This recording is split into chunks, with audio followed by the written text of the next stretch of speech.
Terima kasih atas kehadiran dan waktu yang telah Kak Matias berikan untuk menjadi narasumber di tugas saya kali ini. Sebelumnya, perkenalkan nama saya Joanna Larissa Munte dari Program Studi Komunikasi Digital dan Media di IPB University. Kualitas yang akan saya tanyakan adalah mengenai call atau kubis. Oke, Yang pertama, Kakak boleh menjawab apa sih call atau kubis itu? call ya. Call atau bahasa Indonesia sih lebih lebih lazim disebut kubis. Itu adalah sayuran yang dimanfaatkan daunnya. Karena itu kubis ya. Kalau misalnya kita bilangnya kubis bunga yang masih satu keluarga dengan kol, itu yang dimanfaatkan adalah bunganya. Gitu. Jadi kalau kubis sendiri itu apa atau kol itu apa? Itu adalah sayuran dari keluarga Brassica yang dimanfaatkan daunnya. Seperti itu. Kakak boleh jelasin mengenai ciri-ciri atau karakteristik dari call sendiri, Kak? Karakteristik kol ya. Biasanya sih dia apa ya? Paling utama itu daunnya itu bersifat crunchy, artinya mudah mudah patah. Jadi teksturnya itu apa ya? Renyah ya, orang crunchy tapi renyah. Ya mungkin kol itu teksturnya renyah. Boleh dijelaskan kandungan dari kol ini apa aja sih, Kak? Kayak contoh mulai dari vitamin atau lain-lainnya. Oh, dari vitamin, kol itu banyak vitaminnya. Vitamin C ya, termasuk juga ada di kol, walaupun kol itu tidak ada rasa asam, tapi dia punya vitamin C yang tinggi. Kemudian selain vitamin C, dia punya vitamin K. Selain vitamin K, dia punya vitamin B6. Selain B6, dia punya asam folat. Selain asam folat, dia punya antosianin.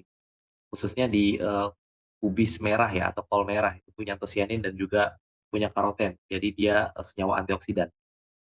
Tidak. Jadi secara umum manfaat kol itu banyak sekali. Itu untuk menjaga daya tahan tubuh dari vitamin C-nya, dari vitamin K, untuk bisa juga untuk apa meremajakan fungsi otak. Kalau untuk anak kecil biasanya dia apa sih membantu perkembangan otaknya itu dari asam folatnya.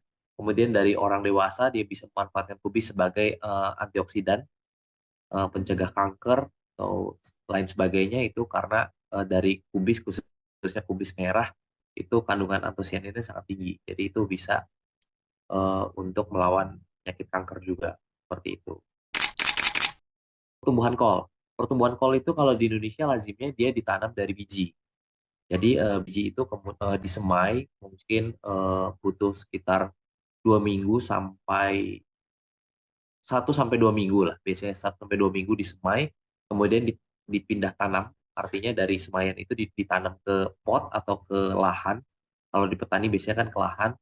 Itu dari ditanam hingga panen itu kurang lebih usianya antara 75 sampai 90 hari. Jadi total waktu yang dibutuhkan dari mulai biji sampai dia bisa dipanen itu paling lama ada di 104 hari paling lama. Tapi rata-rata sih 90 hari sudah cukup panen dari biji sampai ke panen seperti itu. Itu masa hidupnya kol karena kol itu kita tidak menunggu sampai berbunga. Dia hanya sampai kumpulan daun saja. Terus kan apalagi, Kak, selain itu olahan kol. Olahan kol. Selama ini kol hanya diolah sebagai sayuran, baik itu dimasak maupun lalapan ya. Tapi lebih, kalau misalnya di daerah Jawa Barat, kol itu paling umum dikonsumsi mentah atau sebagai lalapan. Biasanya bisa ketemu di pecel lele atau di warung-warung makan khas Sunda seperti itu biasanya dilalap. Atau kalau biasa lagi, sesederhana mungkin, itu kol itu digoreng aja, jadi kol goreng biasanya. Yang paling umum lagi kol biasanya di sop aja. Dan kalau misalnya khusus yang agak sedikit fancy atau apa istilahnya sedikit mewah lah, itu biasanya ada di salad. Jadi kol yang dimanfaatkan adalah kol merah atau kubis merah. Kalau kubis hijau jarang dimanfaatkan di salad karena rasanya agak apa ya, dia punya punya aroma yang sedikit tidak enak. Kalau kubis merah atau kol merah itu memiliki rasa yang lebih segar dan lebih manis dibandingkan yang hijau. Sementara itu sih kalau di Indonesia baru itu. Kalau keripik dari kol saya belum pernah ketemu. Saya mungkin di luar negeri sudah ada sih. Thailand dia sudah punya seperti itu. Oh, baik, Kak. Sekian itu aja, Kak, dari pertanyaan aku hari ini. Terima kasih Oke, atas waktunya yang telah Kakak berikan. oke sama-sama. Benar-benar membantu.